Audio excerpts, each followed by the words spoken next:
우리 성가대 찬양 들으니까 제가 처음 예수 믿는 그때가 생각이 납니다.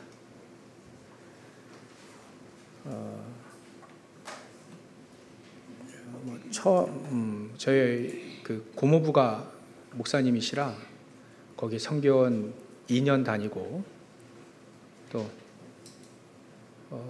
교회를 친척 집에 가득 왔다 갔다 그렇게 많이 간 것 같진 않은데 왔다 갔다 하고 그러다가 이렇게 주위에 있는 교회를 원래는 제가 선교교가 아니라 이렇게 장로교였는데 주위에 선교교 교회를 다니게 됐습니다. 그것도 억지로 부모님이 어머니 모친께서 가라 해가지고 가자고 해가지고 가다 보니 이제 수련회 90년대 8월일 겁니다. 수련회 때 수련회 하는데 가라 갔다 와라 이렇게 얘기하시더라고요. 안 가면 이 자본주의 사회에 가장 중요한 게 돈이지 않습니까? 용돈을 안 주겠다 이렇게 협박을 하셔가지고 갔다 왔는데 거기서 은혜를 받았습니다. 어떤 메시지를 들었는지 잘 모르는 거 보면 제가 정확하게 예수 그리스도라는 사실을 잘 들은 것 같지는 않고요. 그때 많이 울었던 기억이 납니다. 그때 울었던 이유가 뭐냐면 하나님 나를 기억하시고 중간에 교회 안 나간 적이 시험 들어서 안 나간 적이 있거든요. 몇 년 중고등학교 때는 거의 안 나갔습니다. 근데 하나님이 나를 아직도 기억하시고 나를 사랑하시는구나를 그게 막 복받쳐 오는 거예요. 그래서 많이 울었던 기억이 있는데 그때 하나님이 저에게 은혜를 주셨습니다. 그럼에도 불구하고 나의 나된 것은 하나님의 은혜가 아니라 나의 나된 것은 나의 노력이다. 이렇게 나 중심으로 살다가 한 10년 정도 살다 보니까 이렇게 한계가 오더라고요. 교회에서도 잘하지도 못했는데 조금 열심 낸 거 그게 조금 힘들더라고요. 그래서 주일날 예배를 빠지는 거는 이렇게 아닌 것 같아서 본교회 안 가고 한 2번인가 제 기억에 2번 정도는 우리 인천에 보면 주한 감리교회, 주한 장로교회 좀 큽니다. 큰 교회 맨 뒤에 앉아가지고 왜 이렇게 힘드냐, 예수 믿는 게 왜 이렇게 힘드냐 그렇게 예배드린 기억이 있는데 그러다가 어느 날 정말 여러 가지로 문제가 제게 있었어요. 그러다가 어느 날 깨달아진 겁니다. 예수가 그리스도구나. 그리스도는 제가 레포트도 냈거든요. 그리스도 3직에 대한 레포트 낸 게 기억이 나요. 다른 레포트는 자기 기억이 안 나는데 그건 낸 거 기억해요. 그래, 그리스도는 이렇게 3가지 직분으로 일하셨구나. 근데 그 그리스도가 나의 그리스도가 되지 않았던 거예요. 그러고 나서 한 7, 8년 후에 예수가 그리스도구나. 그것도 깨달아진 것도 감사한데 나의 그리스도가 되어졌다는 것이 너무나도 감사해가지고 그때도 아마 비 오는 날이었을 겁니다. 비 오는 날 너무 기뻐가지고 막 돌아다녔다니까요. 예수가 진짜 그 그리스도고, 그 그리스도가 이게 그리스도가 깨달아졌네. 레포트 됐던 그 그리스도가 깨달아지고, 그 그리스도 너무 감사하다. 이게 2002년도인가 1년도인가 그럴 겁니다.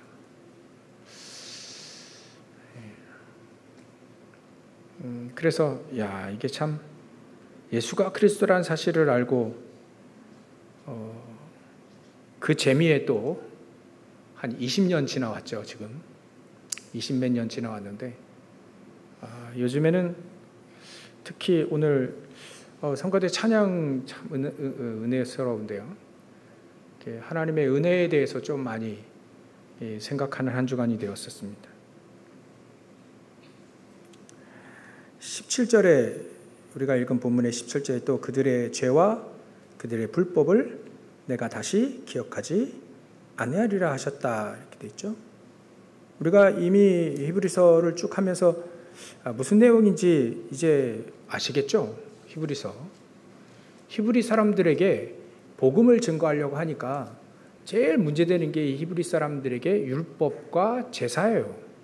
예전에는 제사장 중심으로 모든 게 다 이루어졌거든요. 그러니까 죄를 지으면 제물을 가져와서 제사장 앞에 와서 그 제물에 나의 모든 죄를 뒤집어 씌우고, 좀 이런 게 좀 맞는 것 같아요.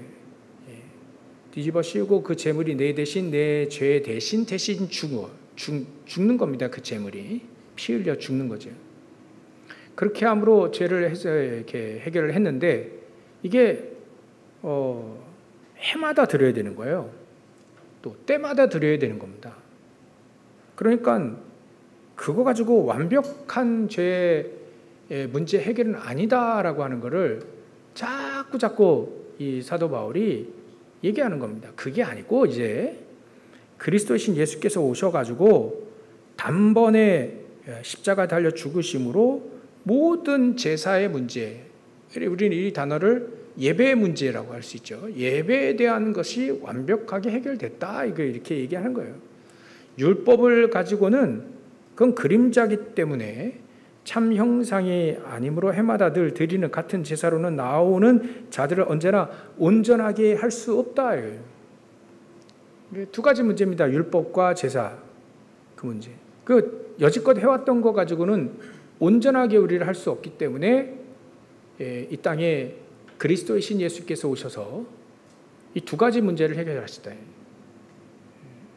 율법을 완성시켰고, 또 제사의 문제, 더 이상 제물을 가지고 오지 않아도 십자가상에서 단 한 번의 죽으심과 부활하심으로 모든 제사의 문제, 모든 다 끝났다. 그거를 지금 계속 강조하는 겁니다. 왜냐하면 유대인들이 제일 못 알아듣는 게 바로 이거예요. 믿음으로 구원받는다. 이게 제일 못 알아듣는 겁니다. 제사장 중심으로 예루살렘 교회에서 꼭 죄사함 받으려면 여기 와야 돼. 그러니까 와서 예물을 드릴 때는 굉장히 또 여러 가지 이게 제도들이 있잖아요. 돈도 환전해야 되고, 또 재물도 또 돈으로 또 다시 바꿔야 되고, 이런 모든 문제 속에 또 이권들이 또 있거든요. 근데 사도 바울은 그게 아니다. 그리스도 예수께서 이 땅에 오셨다는 것은 모든 걸 다 완벽하게 이루셨기 때문에, 그 중에 하나가 계속해서 사람들은 죄에 대한 부담감, 죄에 대한 매번 죄를 이렇게 해결해야 되니까 재물을 가져와서 단번에 해결되어졌다는 말이 이게 안 믿어지는 거예요. 이게 이해가 안 되는 겁니다.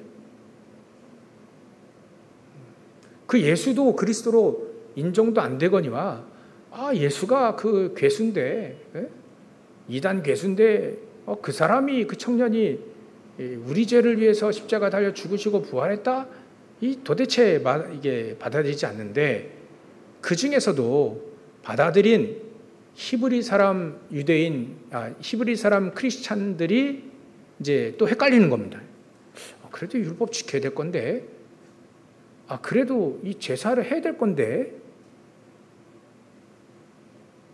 그러니까 제일 헷갈리는 게 이 두 가지 문제입니다. 세례는 물론 세례도 마찬가지고요. 또 할례도 마찬가지고.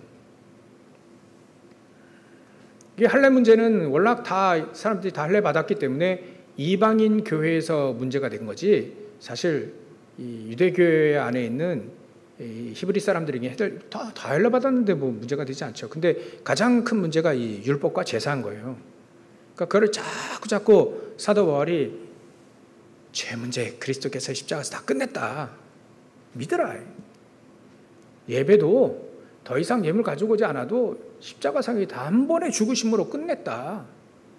바로 이걸 보고 은혜라고 한다. 은혜라.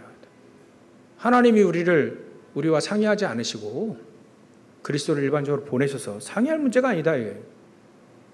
일방적으로 보내셔서 우리를 구원하시기로 예정하시고 각각 개인에게 구원받기로 작정하시고 그렇게 우리를 인도하시는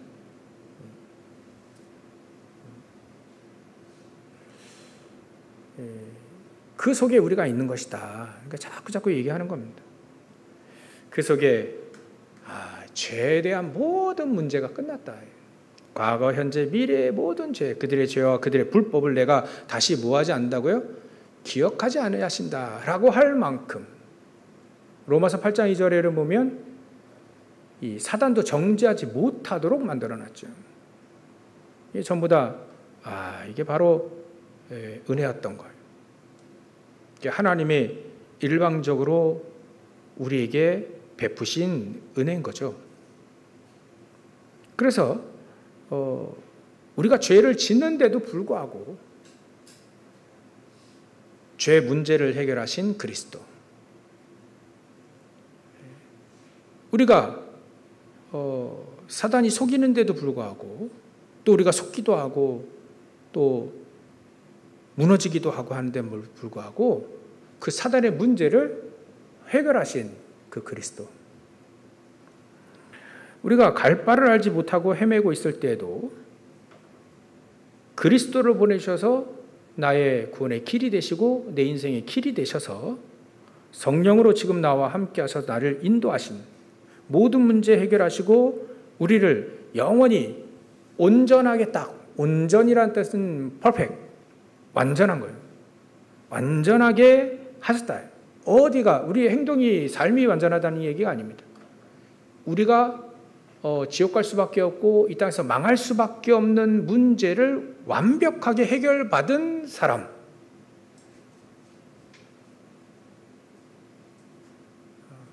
여러분도 한번 해보세요. 완벽하게 해결받은 나.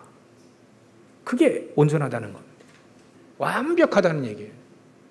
예수님이 99%는 해결하셨고 1%는 너희들 좀 해결해라 이게 아니고 100% 완벽하게 해결하신 온전하게 하셨다 하는 거예요. 죄를 지음에도 불구하고 그들의 죄와 또 그들의 불법 있죠. 불법을 내가 다시는 기억하지 아니하시리라 할 만큼 죄에 대해서 완벽하게 해결해 놓으셨다.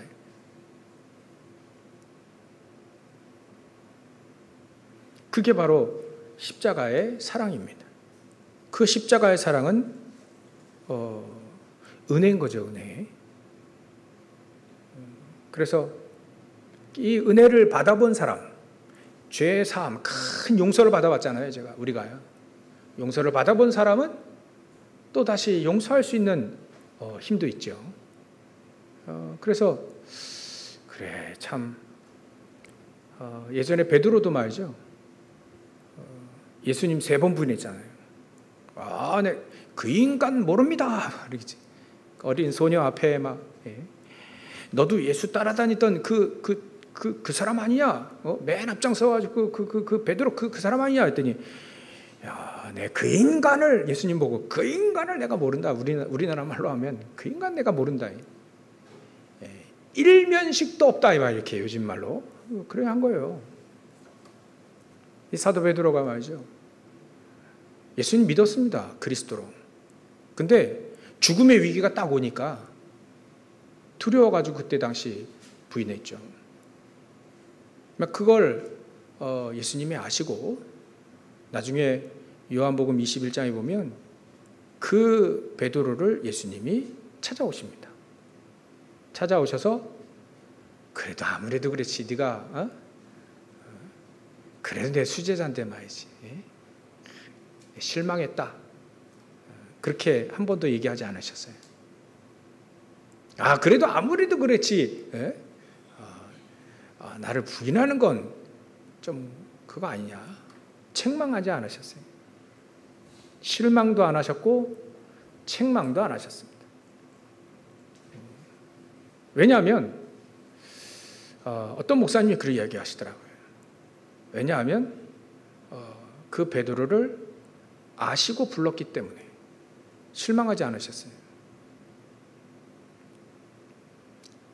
그 얘기를 듣고 저도 생각해 봤습니다. 야, 지금도 영적 문제에 시달려가지고 엄청 고생하는 나에게 10년, 20년 전에는 더 했을 나에게 나를 아시고 나를 사랑하시고 나를 불렀단 말이에요. 그러니까 아시고 우리를 불렀기 때문에 하나님 우리가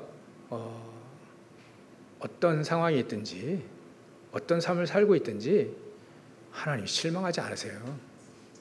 왜냐하면 아시고 불렀기 때문에. 베드로를 찾아오셔서 실망과 책망하지 않으시고 부인한 그 입술로 예수님 사랑합니다. 사랑도 못해가지고 사랑이란 말을 단어도 쓰지 못해가지고 말이죠. 주님께서 하시지 않습니까? 내가 주님을 사랑하는 걸. 그렇게 오히려 고백을 하게 하는 치유 역사를 하셨죠. 치유하셨죠. 베드로가요. 책망했으면 좀 마음은 시원했을 거예요. 한번 혼나는 게 낫지. 한번 매맞고 끝나는 거지. 예수님이 다짜고짜 난데없이 막 네가 나를 사랑하느냐 이러는 거예요. 차라리 한 대 때리고 말지. 네가 나를 사랑하느냐. 베드로는요 할 말이 없습니다. 예수님, 내가 예수님 사랑하는지 아시지 않습니까? 그때 그게 예수님의 치유 방법이라. 예수님 우리를 치유하시는 방법이 무한한 사랑, 끝없는 사랑이에요. 그 앞에 모든 문제는 다 끝나버리는 거예요. 이미 그거를 십자가상에서 이미 우리에게 보여주셨고요. 그리고 치유하신 다음에 이 베드로에게 뭘 줬냐면 사명도 줍니다. 내 양을 먹이라. 내 어린 양을 먹이라. 예수님은 한 사람을 제대로 세워놓으신 것 같아요. 그 12제자 나중에 가룟 유다는 제 길로 갔다 해죠. 제 길. 안타까운 얘기지만 자기 길로 갔다. 그 자리에 마띠아를 다시 넣으면서 12제자를 남기시고 또 70인 제자를 남기시고 마가다락방에 120명의 성도들을 남기셨어요. 그들 전부 다 개인을 만나보진 못했지만 아마도 예수님이 전부 다 그렇게 치유하시고 사명을 집어넣으실 것이다. 하나님 분명히 그들의 죄와 그들의 불법을 내가 다시 기억하지 아니하리시리라. 가늠한 여인을 데리고 왔을 때 사람들이 쳐죽이라 할 때 예수님이 뭐라 하셨죠? 땅에 글을 쓰면서 나중에 예수님 얘기하셨잖아요. 죄 없는 사람이 돌로 쳐라. 그때 그 여인을 치유하시는 방법이 그거예요. 죄 없는 자가 이 여인을 쳐라. 그리고 얘기합니다. 다시는 그 죄에 빠지지 마라. 다시는 그 죄 짓지 말라는 말이 다시는 그 죄. 예수님 만났으니까 아마 그 여인도 많은 것들을 생각하고 또 삶이 어떻게 되는지는 기록이 안 나왔지만 그 예수님의 은혜를 받았다면 변화됐으리라 봅니다. 예수님의 치유는 반드시 그거 있습니다. 그 사람을 고쳐주시고 그 사람을 이해해 주시고 그 무한한 사랑으로 그들이 사랑을 받으면 그 무한한 사랑을 받으면 그들이 치유될 거라는 걸 예수님이 아시는 거죠. 그래서 십자가 상에서도 이 죄를 또 스데반도 이 죄를 저들에게 돌리지 마옵소서라고 기도할 수밖에 없는 거죠. 그게 우리가 받은 예수님의 사랑이고 스데반도 예수님께 받은 사랑이 바로 그런 사랑이었다. 우리가 어떻게 이 사랑을 받을 수 있습니까? 받을 수 있는 자격이 없는데 아무리 생각해봐도요. 제가 예수님을 믿게 되고 하나님 자녀 되고 이렇게 진짜 이렇게 목회자로 이렇게 쓰는 그 자체가 왜 그렇게 하시는지 아직도 저는 이렇게 이해가 안 돼요. 어떤 목사님도 그런 얘기를 하시는데 자기가 이렇게 왜 예수 믿고 자기도 목회자라요. 목회자가 이렇게 그렇게 하고 이렇게 전도운동 하게 됐는지를 그 은혜 그걸 아직도 잘 이해가 안 된대. 근데 그 얘기 듣고도 저는 100% 공감했거든요. 저도 이해가 안 갑니다. 도대체 어떻게 나 같은 사람, 아마 여러분들이 여자라서 그 훈련받고 하면 더 잘했을 겁니다. 근데 아무리 봐도 제 친구들을 보면 한 8명 친구가 있는데 다 따져보면 나보다 이 친구들이 더 성격도 좋고 또 어찌 보면 사람들 잘 챙기고, 제 사람 잘 못 챙기잖아요. 근데 잘 챙기고 막 이런 거 너무 잘하는 거예요. 근데 쟤들 중에 한 명을 좀 부르면 좀 이해가 되는데 나 같은 사람은 이게 이해가 안 가요. 그걸 보고 이해가 안 가서 은혜다 이렇게 그렇게 알고 있는데, 십자가의 사랑은 바로 은혜입니다. 우리가 뭘 잘해가지고 예수 믿게 된 건 아니잖아요. 엄밀히 따지면 하나님이 일방적으로 은혜를 베푸시고 하나님의 사랑을 막 부어줘가지고 내가 이렇게 그 은혜 가운데 깨달아지고, 그것도 막 너무 못 깨달아가지고요 이리저리 막 굴리는 거예요.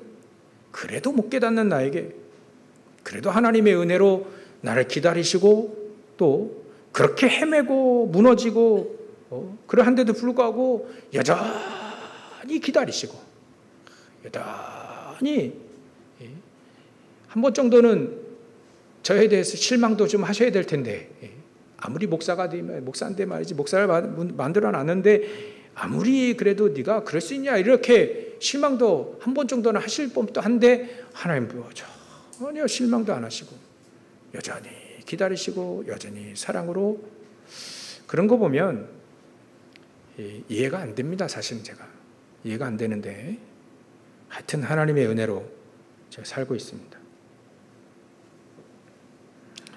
그게 생각났어요. 아까 찬양하니까 은혜. 나 처음 예수 믿는 그 시간 생각해 보니까 그 은혜가 생각났습니다.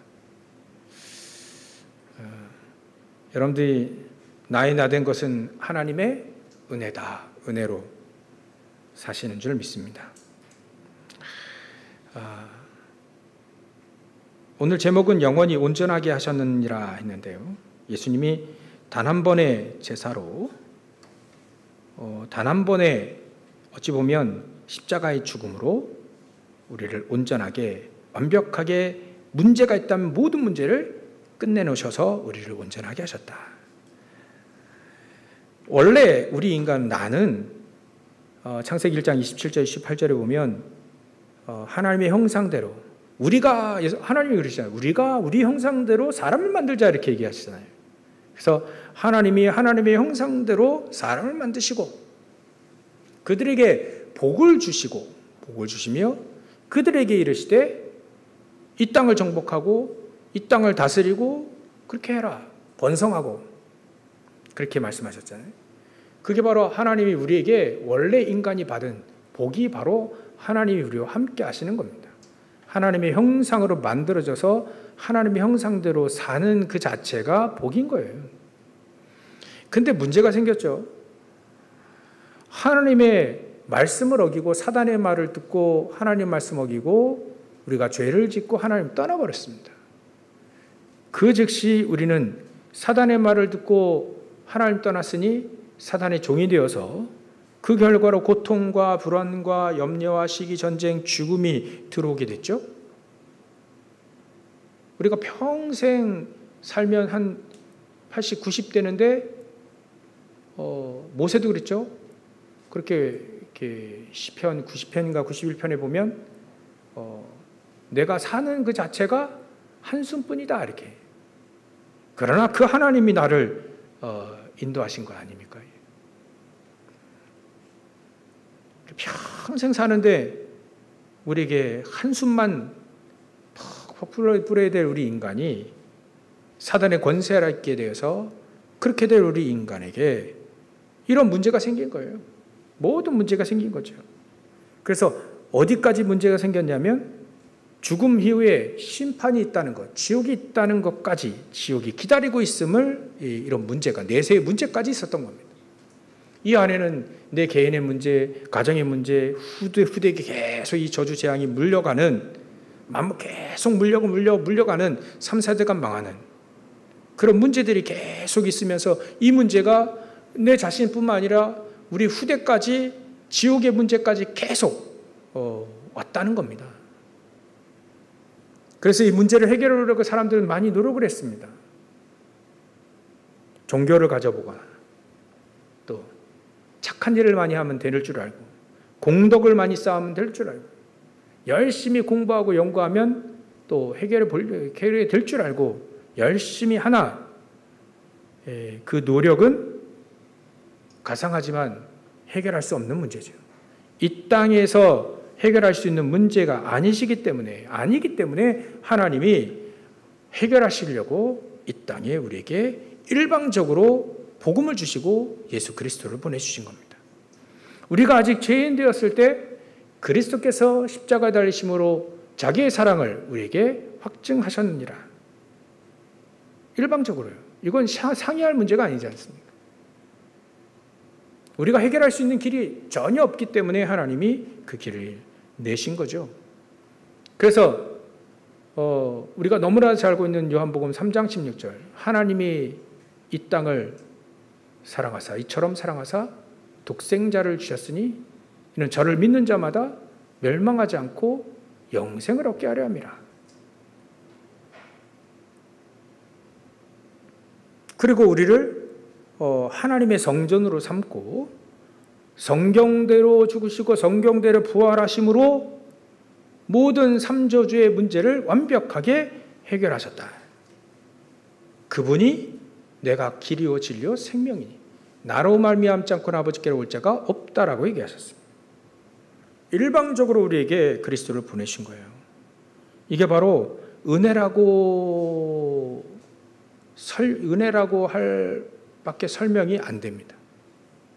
내가 뭔가 좀 잘하고 뭔가 좀 이렇게 좀 했다면 좀 이해가 되는데 그런 것도 없거든요. 나를 선택하신 그 이유도 사실은 저 잘 모르겠어요. 그냥 은혜다라고 할 밖에. 우리가 그래서 어떻게 은혜를 받았습니까? 그 은혜를 받아들이기만 하면 됐어요. 그 은혜를 받아서 그 예수가 그리스도라는 사실이 믿어지고, 그것도 은혜죠. 어떤 사람은요, 하나님 믿어지는데 예수가 그리스도라는 사실을 안 믿어진대요. 처음에는 근데 뭐라 했거든요, 속으로. 근데 곰곰이 따져보니까 이해가 되는 거 있죠. 뭐가 이해되냐면 안 믿어지는 게 이해가 됐고, 믿어지는 게 이해가 됐어요. 그 사람이 안 믿어지는 게 이게 하나님의 은혜면 은혜 아니면 안 되겠구나. 그게 이해됐고, 믿어지는 게 이게 제가 IQ가 좋아가지고 믿어진 것도 아니거든요. IQ 검사해 보니까 제가 전에 말했잖아요. 108. 근데 예전 검사는 10을 더 빼야 된다네. 절망이에요, 절망. 두 자릿수라 제가. 그때 컨디션이 안 좋았는데 막 이렇게 자책하고 있는데 98이면 너무하다 이렇게 생각하는데, 하여튼 그거 가지고 내가 이게 이해가 된다? 성경이 이해가 된다? 이건 말이 안 되거든요. 이건 은혜라고 할 수밖에 없어요. 그래서 그 예수님이 믿어지니까 은혜로 입으로 시인하고 마음으로 믿고 입으로 시인해야 구원받았거든요. 하나님이 구원해 주신 겁니다. 일방적으로 동기는 용돈 안 준다 협박해가지고 갔는데 그 속에 있으니까 하나님의 은혜가 저에게 임하고, 그때는 하나님 나를 기억하시고 나를 사랑하시는구나, 그거에 대해 너무 감사했는데 이제는 예수가 그리스도라는 사실이 알게 되어져. 모든 문제 끝났구나. 이제는 그 발판 삼아 그 성삼위 하나님이 나의 발판 삼아 이제 나는 세계복음을 할 수 있구나라고 하는, 내가 할 수 있는 게 아니고 하나님이 세계복음을 하기 위해서 나를 불렀다는 거. 예수님이 원하는 자들을 부르시니 나 혼자라 그러잖아요. 마가복음 3장 13절에 보면 나를 원해서 불렀다? 근데 내 친구가 더 잘할 것 같은데 이 생각이 늘 들어요. 저 사람이 더 잘할 것 같은데 늘 들지만 하나님이 나를 원해서 불렀다? 그래 감사할 뿐이죠. 더 이상.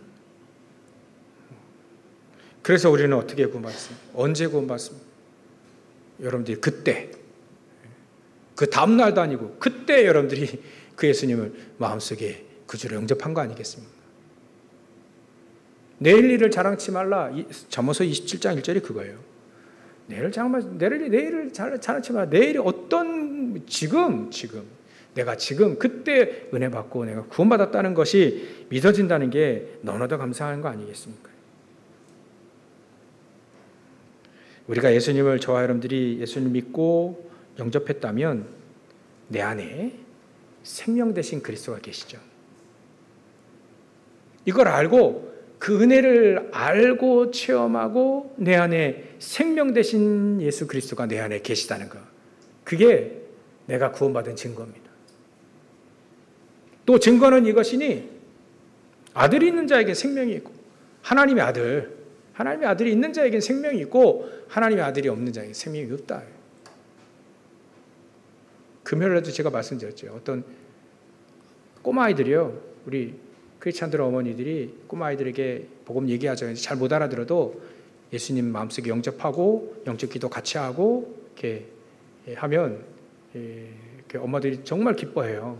그 예수님 어디 계시냐? 그러니 얘가 내 안에 이러면 이 엄마는 기뻐하잖아요.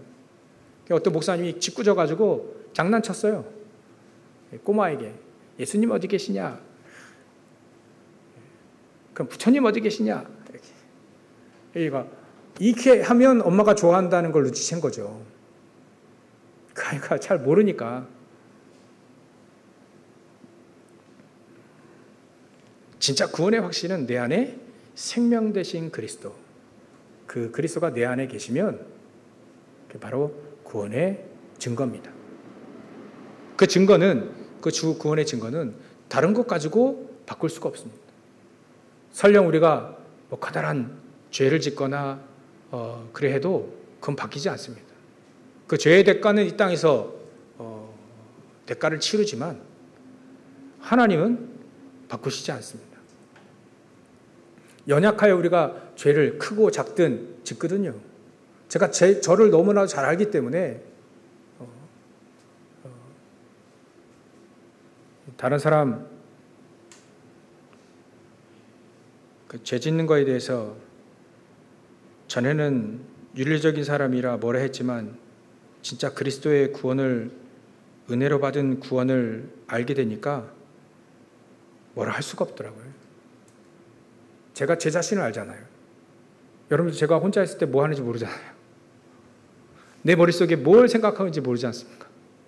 대충은 눈치채시지만 모르잖아요. 얼마나 그런 사람이라는 걸 모르지 않습니까? 자신이 없어요. 다른 사람이 얘기할 게. 진짜 그 하나님의 은혜를 아니까 그럴 자신이 없더라고요. 우리가 구원받았다면 끝났습니다. 하나님과 우리 관계는 하나님의 자녀로 끝난 겁니다. 그러면 우리는 그 줄만 놓치지 않으면 됩니다. 무슨 줄이요? 구원은 이미 연결되어 있기 때문에 하나님의 은혜의 줄. 저는 양심적인 사람이라 굉장히 자존감이 낮고 양심적인 사람이 뭐 하느냐면요. 죄를 지었을 때 견디질 못합니다.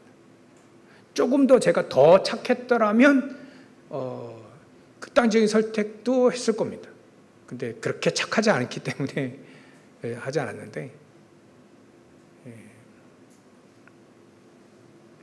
우리가 하나님의 그 은혜, 하나님이 나를 은혜의 끈으로 딱 이끌어 주시는 거, 그 은혜의 손으로 또 은혜의 마음으로, 사랑의 마음으로 우리를 기다리시고 또 우리를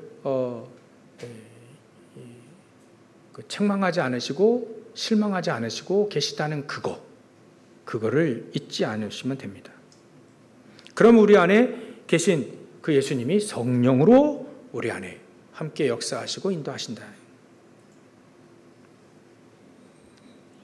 이렇게 해서 우리가 복음을 알았고 또 이렇게 해서 우리 여러분들이 복음을 증거했다면 그 사람이 영접하게 되잖아요. 영접하게 되면 9번에 같이 교회 나와서 예배 드리자 이렇게 얘기를 해 주셔야 되고 또 같이 교회 나와서 선거 공부도 같이 좀 하자.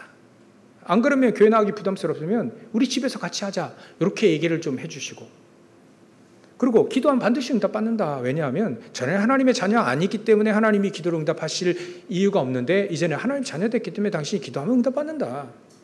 또 이 복음 다시 또 들을 수 있는 주위에 사람 없냐. 그러면 같이 복음 듣고 같이 하나님 자녀 되자. 그렇게 얘기만 해주시면 됩니다.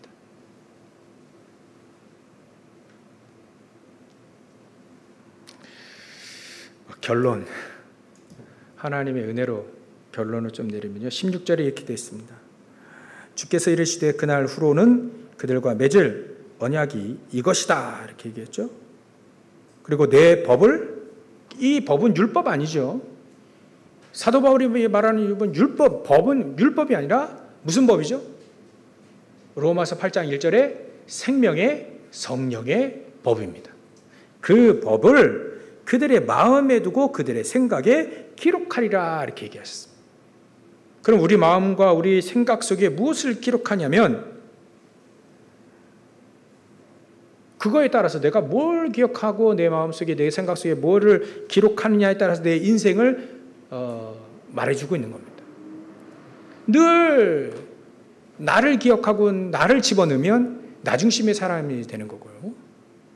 또 늘 돈 하면 돈을 사랑하는 내가 기억돼. 마음과 생각이 기억되고 늘 성공만 계속 마음과 생각이 기억하면 그냥 그것으로만 사는 사람이 되어지는데 저와 여러분들이 영원히 온전하게 된 영원한 예수 사랑을 그리스도의 사랑을 구원의 사랑을 우리가 받았기 때문에 우리의 삶 속에 그거 받고 땡 죽으면 이제 천국 가지만 우리가 이 땅에서 살지 않습니까? 적게는 여러분들 한 3, 40년을 더 사고 또 많게는 한 8, 90년을 우리 여기 계신 우리 렘넌트는 8, 90년 더 살잖아요.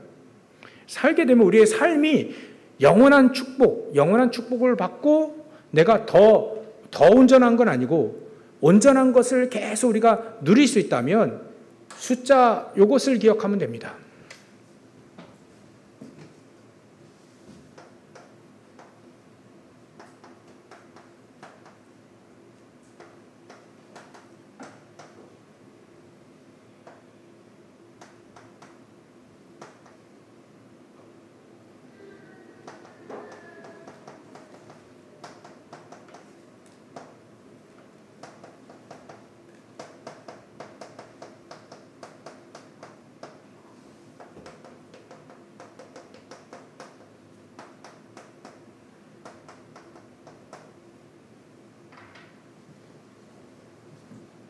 조금만 기억하시면 여러분들의 온전한 삶이 어떤 건지를 확인하게 될 겁니다.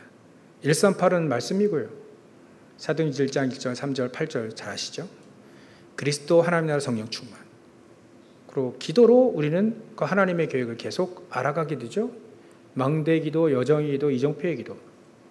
또 전도는 2, 3, 7과 5천 중 살리는 예수님이 지상 최대의 명령이요. 그 안에 우리에게는 1천만 제자, 우리나라의 40만 제자, 우리 경인 지역의 3만 제자, 우리 부천의 1만 제자. 이 제자를 어떻게 하면 우리가 찾을 수 있는가?